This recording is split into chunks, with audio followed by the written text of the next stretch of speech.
Hi! This is Revathi. Welcome to అందమైన కథల పొదరిల్లు. Video చూస్తున్న ప్రతి ఒక్కరికి, అలాగే లైక్స్, కామెంట్స్‌తో ఎంకరేజ్ చేస్తున్న వారందరికీ థ్యాంక్ యూ సో మచ్. 'ప్రేమ మనసులు' episode number 47. Evening time. Ashok office నుంచి ఇంటికి కారులో వస్తుంటాడు. ఫోన్‌లో రేణు ఫోటో పడుతూ దెయ్యం రాక్షసి కాలింగ్ అని వస్తుంటుంది. అశోక్ ఆ కాల్ చూడగానే పెదవుల మీద చిరునవ్వుతో ఫోన్ లిఫ్ట్ చేసి, ఏంటే దెయ్యం రాక్షసి అంటాడు. అశోక్, మన రిజిస్టర్ మ్యారేజ్ గురించి అక్క బావగారితో మాట్లాడమన్నావు కదా, అది నేను ఒక్కదానికంటే మనమిద్దరం కలిసి మాట్లాడితే బాగుంటుందని నా అభిప్రాయం అని అంటుంది. అశోక్ ఆలోచించి, సరే బంగారం, నేను ఇంటికి వెళ్ళి ఫ్రెష్ అయ్యి బృందావనానికి వస్తాను. నువ్వన్నట్టుగానే ఇద్దరం కలిసి మన పెళ్లి గురించి మాట్లాడదాము అంటాడు. థ్యాంక్ యూ అశోక్ అని రేణు నవ్వుతూ ఫోన్ పెట్టేసి, సో త్వరలోనే నాకు అశోక్కి పెళ్ళవుతుంది. నేను అశోక్ భార్యనైపోతాను. అశోక్ భార్యగా ఊహకే అందంగా ఉంది. ఇక నిజంగా భార్యనైతే అని అనుకొని సంబరపడుతుంటుంది. అశోక్ బిజినెస్ ఫోన్ కాల్ మాట్లాడుతూ ఇంట్లోకి అడుగుపెట్టేసరికి భారతి జగదీష్ కోసం ఎదురు చూస్తూ టెన్షన్తో అటు ఇటు తిరుగుతుంటుంది. అశోక్ అది చూసి చేతిలో ఉన్న ఫోన్ టీపాయ్ మీద పెట్టి, ఎవరి కోసం చూస్తున్నావక్కా అని అడుగుతాడు. బావ కోసం చూస్తున్నాను తమ్ముడు. ఈరోజు నా మెడికల్ రిపోర్ట్ వచ్చేదుంది. అసలు నాకు పిల్లలు పుడతారో లేదోనని ఈరోజు వచ్చే రిపోర్ట్‌లో తేలిపోతుంది. అందుకే రిపోర్ట్ ఎలా వస్తుందేమోనని భయంగా ఉంది అని అంటుంది కంగారు పడుతూ. ముందు నువ్వు టెన్షన్ పడకుండా ఇలా కూర్చో అక్కా అని భారతిని సోఫా మీద కూర్చోబెడతాడు. అది కాదు తమ్ముడు, నిజంగానే నేను టెన్షన్‌లో ఉన్నాను. ఆ రిపోర్ట్ అనుకూలంగా రాకపోతే నా పరిస్థితి ఏమిటో అర్థం కావట్లేదు అంటుంది భయపడుతూ. ఇంతలో చక్రవర్తి గారు, పూర్ణ కూడా అక్కడికి చేరుకుంటారు. ముందు నువ్వు టెన్షన్ పడకక్క, కాస్త కూల్‌గా ఉండు అంటాడు అశోక్. పూర్ణ, చక్రవర్తి గారు కూడా భారతికి దగ్గరగా వస్తూ, రిపోర్ట్ ఎలా వచ్చినా మనోధైర్యంతో ఉండాలి కానీ ఇలా కంగారు పడకూడదమ్మా అని మాట్లాడుతుండగా జగదీష్ కారు వస్తుంది. అదిగో బావొచ్చాడు అంటూ భారతి సోఫా నుంచి లేచి నిలబడుతుంది. జగదీష్ రిపోర్ట్స్ పేపర్స్ చేతిలో పట్టుకొని బాధతో లోపలికి వస్తుంటాడు. ఇంతలో లాస్య కూడా అక్కడికి వస్తుంది. భారతి జగదీష్కి ఎదురు వెళ్ళి, రిపోర్ట్ ఎలా వచ్చింది బావా అని ఆతృతగా అడుగుతుంది. జగదీష్ ఏం చెప్పబోతాడా అని అందరూ ఆతృతగా చూస్తుంటారు. జగదీష్ సమాధానం చెప్పలేక బాధపడుతూ మౌనంగా తలదించుకుంటాడు. ఏమైంది బావా, నాకు పిల్లలు పుడతారా లేదా అని అంతే ఆతృతగా అడుగుతుంది భారతి. జగదీష్లో అదే మౌనం కనిపిస్తుంది. ఆ మౌనం చూస్తూ అందరిలోనూ కంగారు కనిపిస్తుంటుంది. అశోక్ జగదీష్ దగ్గరికొచ్చి, ఏమైంది బావా, రిపోర్ట్‌లో ఏముంది అని అడుగుతాడు. జగదీష్ రిపోర్ట్‌ని అశోక్ ఇస్తూ, మాకిక పిల్లలు పుట్టే అవకాశం లేదంట ఆనంద్ అంటాడు పుట్టెడు దుఃఖంతో. ఆ మాట విని అందరూ షాక్ అవుతారు. అశోక్ కూడా ఆ రిపోర్ట్ చూస్తూ షాక్ అవుతుంటాడు. భారతి ఆ మాటని తట్టుకోలేక, లేదు, మనకు పిల్లలు పుడతారు బావా, నువ్వు అబద్ధం చెప్తున్నావు కదా అని తమ్ముడు వైపు చూసి, ఆ రిపోర్ట్‌లో ఏముందో నువ్వు చెప్పు తమ్ముడు అంటుంది. అశోక్ కూడా ఆ రిపోర్ట్ చూసి చలనం లేనివాడిగా అయిపోతాడు. చెప్పు తమ్ముడు, ఆ రిపోర్ట్‌లో ఏముంది అని మళ్ళీ అడుగుతుంది. అశోక్ కష్టంగా పెదవులు కదుపుతూ, బావ చెప్పింది నిజమే అక్క. నీకు గర్భసంచి ప్రాబ్లం ఉందని, పిల్లలు పుట్టే అవకాశం లేదని రిపోర్టులో ఉంది అని అంటాడు. భారతి గుండె పగులుతూ, అంటే ఇక ఈ జన్మకి నేను తల్లిని కాలేనా అని అడుగుతుంది. కాలేవు అన్నట్టుగా అశోక్ బాధగా తల ఊపుతాడు. భారతి జగదీష్ వైపు చూస్తుంది. జగదీష్ కలలో నీళ్లు నిండి ఉంటాయి. భారతి క్షణం ఆలోచించి తన రూమ్ సైడ్‌కి ఏడుస్తూ పరిగెత్తుకుంటూ వెళ్తుంది. అశోక్‌కి ఏదో అనుమానం వచ్చి, అక్కా ఎక్కడికి అని తన వెనుక పరిగెత్తుకుంటూ వెళ్తాడు. అశోక్ వెనుకనే మిగతా వాళ్ళు కూడా వస్తుంటారు. భారతి అంతే ఏడుస్తూ రూమ్‌లోకి వెళ్ళి డోర్ పెట్టుకొని సూసైడ్ చేసుకునే ప్రయత్నం కోసం అటు ఇటు చూస్తుంటుంది. అక్కా, డోర్ తీయక్క అని అశోక్ కంగారుగా డోర్ కొడుతుంటాడు. భారతి, డోర్ తీయి అని జగదీష్ కూడా భయపడుతుంటాడు. చక్రవర్తి గారు, పూర్ణ, లాస్య కూడా అంతే కంగారు పడుతూ డోర్ తీయమ్మా అంటూ ఉంటారు. భారతికి బెడ్ పక్కన ఫ్రూట్స్ ప్లేట్‌లో చాక్ కనిపిస్తుంది. భారతి ఆ చాక్‌ని తీసుకొని ఏడుస్తూ చేతి నరాల్ని కోసుకుంటుంది. అశోక్ కిటికీ దగ్గరకొచ్చేసరికి భారతి చేతి నిండా రక్తం కారడం చూసి మై గాడ్ అని అనుకొని డోర్ దగ్గరకొచ్చి డోర్‌ని గట్టిగా తంతాడు. దాంతో డోర్ ఓపెన్ అవుతుంది. అప్పటికే భారతి రక్తం కారుతూ స్పృహ కోల్పోబోతుంటే అశోక్ భయంగా వచ్చి భారతిని పట్టుకొని బావా అర్జెంటుగా అంబులెన్స్‌కి ఫోన్ చేయండి అంటాడు. హాస్పిటల్‌లో భారతికి ట్రీట్మెంట్ జరుగుతుంటుంది. అందరూ దుఃఖంలో మునిగిపోయి ఉంటారు. అక్కను అలా చూసిన అశోక్‌కి పుట్టెడు దుఃఖంతో కళ్ళలో నీళ్లు ధారాళంగా కారుతుంటాయి. ఇక్కడ రేణు అశోక్ కోసం వెయిట్ చేస్తూ అశోక్ ఫోన్‌కి కాల్ చేస్తుంటే ఇంట్లో టీపాయ్ మీద ఉండిపోయిన ఫోన్ రింగ్ అవుతూ ఉంటుంది. ఇలా కొన్ని గంటల తర్వాత భారతికి ట్రీట్మెంట్ చేసిన డాక్టర్ బయటకొచ్చి she is out of danger.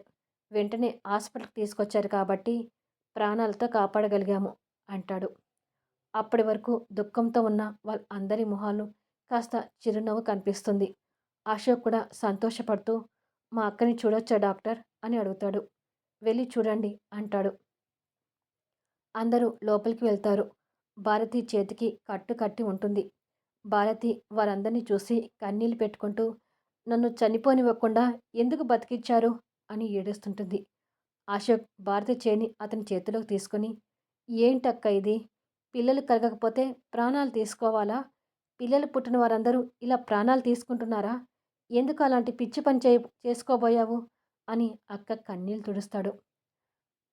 బావని తండ్రిని చేయలేకపోతున్నాను కదా తమ్ముడు. ఆ బాధని నేను తట్టుకోలేకపోతున్నాను. ఆయన్ని తండ్రిని చేయలేని ఈ బతుకు నాకెందుకు అని ఏడుస్తుంటుంది.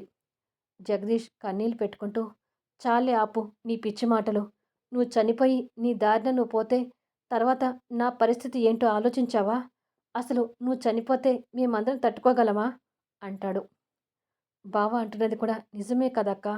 ఒకసారి అమ్మా నాన్నల వైపు చూడు. నీకు ఏమవుతుందోనని ఎంతగా భయపడ్డారో తెలుసా అంటాడు అశోక్. భారతి వాళ్ళ వైపుకు తిరిగి చూసేసరికి తల్లిదండ్రులు బాధపడుతూ కన్నీళ్ళు పెట్టుకుంటూ ఉంటారు. ఇన్నాళ్ళు నేను చనిపోయాను అని అనుకొని ఆనందాన్ని మీరందరూ ఎంతగా కుమిలిపోయారో నేను కూడా స్వయంగా చూశానక్క. ఇప్పుడు నువ్వు చనిపోయి మళ్ళీ మమ్మల్ని అందరినీ అలా బాధ పెట్టాలనుకున్నావా? నువ్వు తల్లివయ్యి నన్ను కన్న కొడుకులాగా చూసుకున్నావని అమ్మ చెప్పింది. అంటే మా అందరి దృష్టిలో నువ్వు ఎప్పుడో తల్లివయ్యావక్క. ఇప్పుడు నువ్వు కొత్తగా తల్లివి కావడం ఏంటక్క? అయినా నాకు నీ చావును చూపించటానికా ఈ తమ్ముడిని ఇంటికి తీసుకొచ్చింది అని అడుగుతాడు అశోక్ కన్నీళ్లు పెట్టుకుంటూ. భారతి తమ్ముడి కళ్ళలో నీళ్లు చూసి తలడిల్లుతూ వద్దు తమ్ముడు, నువ్వు కన్నీళ్లు పెట్టుకుంటే ఉంటే నేను అసలే చూడలేను అని అంటుంది. నిజంగా నేనంటే నీకు అంత ఇష్టమా అక్క అని అడుగుతాడు. అది నీకు వేరే చెప్పాలా అని అడుగుతుంది. చెప్పొద్దక్క, కానీ ఇంకెప్పుడు ఇలాంటి పిచ్చి పనులు చేసుకోనని మాట ఇవ్వు. అప్పుడే నేనంటే నీకు చాలా ఇష్టమని నమ్ముతాను అంటాడు అశోక్. అది కాదు తమ్ముడు అంటుండగా ఇంక నువ్వేమీ చెప్పొద్దక్క. ఇక మీదట నువ్వు ఎలాంటి అఘాయిత్యం చేసుకోనని ఈ తమ్ముడి మీద ప్రమాణం చెయ్యి అంటాడు భారతి కుడి చేయిని అతని తల మీద పెట్టుకుంటూ. భారతి కొన్ని క్షణాలు ఆలోచించి సరే తమ్ముడు, ఇంకెప్పుడు ఇలాంటి పని చేయను అంటుంది. ఇక ఆ మాటతో అందరి మొహాలను సంతోషం కనిపిస్తుంది. మా అక్క ఎప్పుడూ నవ్వుతూ ఉండాలి, ఇలా కన్నీళ్ళు పెట్టుకోకూడదు అంటాడు తన కన్నీళ్లు తుడుస్తూ. తమ్ముడు తన మీద చూపించే అభిమానానికి భారతీ మొహంలో కూడా సంతోషం కనిపిస్తుంటుంది. మరోపక్క రేణు అశోక్కి ఫోన్ ట్రై చేస్తూ అశోక్ వస్తానని రాలేదేంటి, పైగా ఫోన్ కూడా లిఫ్ట్ చేయట్లేదేంటి అని అనుకొని బాధపడుతుంటుంది. అశోక్ ఆ రోజు నైట్ అందరినీ ఇంటికి పంపించి తను మాత్రం అక్కను చూసుకోవడానికి హాస్పిటల్లోనే ఉండిపోతాడు. మరుసటి రోజు ఉదయం భారతిని హాస్పిటల్ నుంచి తీసుకొచ్చి సోఫాలో కూర్చోబెట్టి బాగా నీరసంగా ఉన్నావంటక్క. కొన్ని రోజుల వరకు డాక్టర్ నిన్ను ఏ పనులు చేయొద్దని చెప్పారు. సో నువ్వు కొన్నాళ్ళు పూర్తిగా రెస్ట్ తీసుకోవాలి అని అంటాడు. అలాగే తమ్ముడు అంటుంది భారతి. పూర్ణ కూడా అక్కడికి వచ్చి కూతురి పక్కన కూర్చొని అమ్మ భారతి, మనసులో ఉన్న బాధని వదిలేసి ప్రశాంతంగా ఉండటానికి ప్రయత్నించు. పిచ్చి పిచ్చి ఆలోచన చేసి మమ్మల్ని బాధపెట్టకు తల్లి అని అంటుంది. తమ్ముడి మీద ఒట్టేశాను కదమ్మా! ఇక అలాంటి పనులేమీ చెయ్యనులే అంటుంది. చక్రవర్తి గారు కూడా అక్కడికొస్తూ, అమ్మాయిని రెస్ట్ తీసుకొనివ్వు పొన్నా, తనని రూమ్‌లోకి తీసుకెళ్ళు అంటాడు. అలాగేనండి అని పద భారతి అని భారతిని పట్టుకొని తీసుకెళ్తుంటే పైనుంచి జగదీష్ వాళ్ళకి ఎదురొచ్చి, నేను తీసుకెళ్తానులే అత్త అని భారతిని పట్టుకొని వాళ్ళ రూమ్‌లోకి తీసుకెళ్తుంటాడు. భార్యాభర్తలు అలా వెళ్తుంటే ఈ ముగ్గురు వాళ్ళ వైపు ఆత్మీయంగా చూస్తుండిపోతారు. తిరిగి అశోక్ టీపాయ్ మీదున్న తన ఫోన్ తీసుకొని రేణు మిస్డ్ కాల్ చూస్తాడు. పెళ్లి గురించి మాట్లాడడానికి రేణు రమ్మని చెప్పిన విషయం అప్పుడు గుర్తొచ్చి, ఓ గాడ్ అనుకొని గార్డెన్లోకి వెళ్ళి తనకి ఫోన్ చేస్తుంటాడు. అశోక్ ఫోన్ కోసమే ఎదురు చూస్తున్న రేణు ఫోన్ లిఫ్ట్ చేసి, ఏమైందిరా, రమ్మంటే రాలేదు, ఫోన్ చేస్తుంటే లిఫ్ట్ చేయడం లేదు, కొంపతీసి నాకు హ్యాండ్ ఇవ్వాలని చూస్తున్నావా ఏంటి అని అడుగుతుంది కాస్త బాధపడుతూ. అదేమి కాదే, అక్క నిన్న ఈవినింగ్ సూసైడ్ చేసుకోబోయింది అంటాడు. రేణు ఆశ్చర్యపోతూ, వాట్, సూసైడా, ఎందుకు, ఇప్పుడు ఎలా ఉంది అని అడుగుతుంది కంగారు పడుతూ. పర్వాలేదు, ఇప్పుడే హాస్పిటల్ నుంచి ఇంటికి తీసుకొచ్చాను అని జరిగిన విషయం అంతా చెప్తాడు.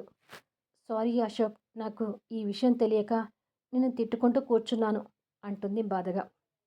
పర్వాలేదులే, ఎందుకైనా మంచిదనుకొని ఓ 2 రోజుల వరకు ఆఫీస్ కూడా వెళ్ళకుండా అక్కని చూసుకుంటూ ఇంట్లోనే ఉండాలనుకుంటున్నాను. నేను వీలు చూసుకొని అక్కడికొచ్చి మన పెళ్లి విషయం మాట్లాడతాను అంటాడు. సరే అశోక్ అని రేణు బాధగా ఫోన్ పెట్టేస్తుంది. ఇదే విషయం వంశీకి దివ్యకి కూడా చెప్తుంది రేణు. దివ్య బాధపడుతూ, భారతి గారు చాలా మంచివారండి. ఆ భగవంతుడు మంచి వాళ్ళకే ఇలాంటి కష్టాలు ఎందుకు పెడతాడో. ఒక ఆడది తల్లి కాలేదంటే అంతకు మించిన నరకం ఇంకొకటి ఉండదేమో. ఈ విషయం గురించి అశోక్ కూడా చాలా బాధపడుతుండాలి అని అంటుంది. నిజమే దివ్య, అశోక్కి వాళ్ళ అక్క అంటే చాలా ఇష్టము. అసలే ఈ మధ్య జరిగిన పరిణామాలకి అశోక్ చాలా ఒత్తిడికి గురయ్యాడు. ఇంతలోనే మళ్ళీ ఈ బ్యాడ్ న్యూస్ అంటాడు బాధపడుతూ. రేణు ఆలోచిస్తూ, నిజమే, అశోక్ చాలా ఒత్తిడికి గురవుతున్నాడు. 2 రోజుల వరకు నేను కూడా అశోక్కి ఫోన్ చేయకపోతేనే మంచిదేమో అని అనుకుంటుంది మనసులో. మరుసటి రోజు భారతి సోఫాలో కూర్చొని ఉంటుంది. ఆమెకు ఎదురుగా అశోక్తో సహా అందరూ కూర్చొని ఉంటారు. ఏమిటక్క, ఏదో మాట్లాడాలని అందరినీ ఉండమని చెప్పావు, దేని గురించి అని అడుగుతాడు అశోక్. భారతి సమాధానం చెప్పకుండా ఆలోచిస్తుంటుంది. ఆమె పక్కన ఉన్న జగదీష్ కూడా మాట్లాడుతూ, దేని గురించి ఆలోచిస్తున్నావు భారతి అని అడుగుతాడు. నీ గురించి ఆలోచిస్తున్నాను బావా అంటుంది. నా గురించి ఏముంది ఆలోచించడానికి అంటాడు ఆశ్చర్యంగా. భారతి కష్టంగా మాట్లాడుతూ, పిల్లలు కలగకపోవటానికి లోపం నాలో కానీ నీలో కాదుగా బావా, అందుకే నువ్వు మళ్ళీ పెళ్లి చేసుకోవాలి అంటుంది. ఆ మాట వినగానే అందరూ షాక్తో ఆశ్చర్యపోతుంటారు. జగదీష్ కోపంగా సోఫా మీద నుండి లేచి, ఏం మాట్లాడుతున్నావు భారతి, నీకసలు మైండ్ పనిచేస్తుందా అని అడుగుతాడు. భారతి కూడా సోఫాలోంచి లేచి, నేను ఈ మాట అంటుంటే నీకు కోపం వస్తుందని తెలుసు బావా, కానీ ఈ విషయంలో నువ్వు నా మాట వినాలి బావా అంటుంది. అందరూ కూడా సోఫాలోంచి లేచి నిలబడతారు. జగదీష్ ఇంకా కోపంగా మాట్లాడుతూ, చస్తే వినను, అసలు నేను రెండో పెళ్లి చేసుకోవడం ఏంటి, అది ఎప్పటికీ జరగని పని అంటాడు. అది కాదు బావా, నేను చెప్పేది విను అంటుంది భారతి. నేను ఏది వినను భారతి అని కాస్త గట్టిగా అని మౌనం వహించి, బిజినెస్ విషయాల్లో నేను కాస్త స్వార్థంగా ఆలోచించవచ్చు, కానీ పర్సనల్ విషయాల్లో స్వార్థంగా ఆలోచించే అంత దుర్మార్గుణ్ణి కాదు భారతి. నా మనసులో ఎప్పటికీ నువ్వే ఉంటావు, భార్యగా నీకు తప్ప వేరే వారికి స్థానం లేదు అంటాడు. అది కాదు బావా, నీకు రెండో పెళ్ళైనా నీ మొదటి భార్యగా నీతోనే ఉంటాను బావా అంటుంది.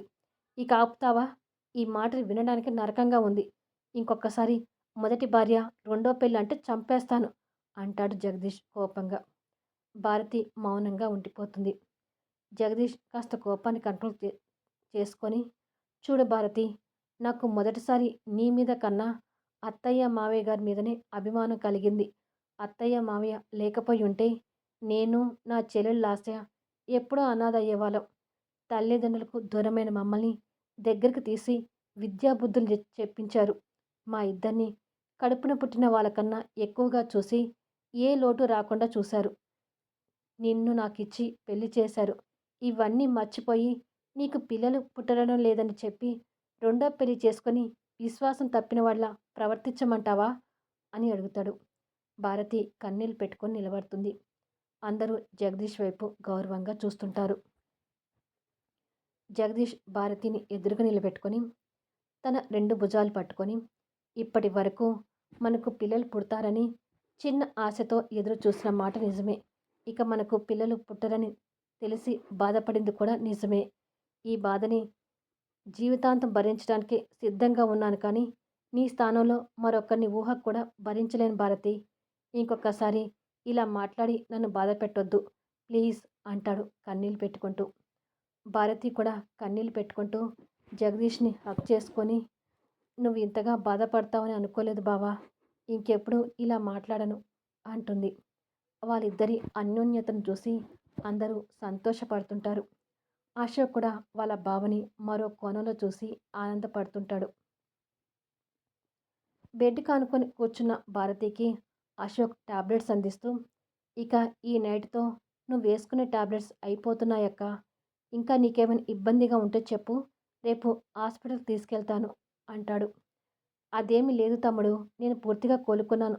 2 రోజుల నుంచి ఆఫీస్కి కూడా వెళ్లకుండా నాకు మెడిసిన్స్ ఇస్తూ కనిపెట్టుకుంటూ కూర్చున్నావు. మెడిసిన్స్ అయిపోయాయి కాబట్టి ఇక రేపు నుంచి ఆఫీస్కి వెళ్ళు అంటుంది. అలాగే అక్క అంటాడు.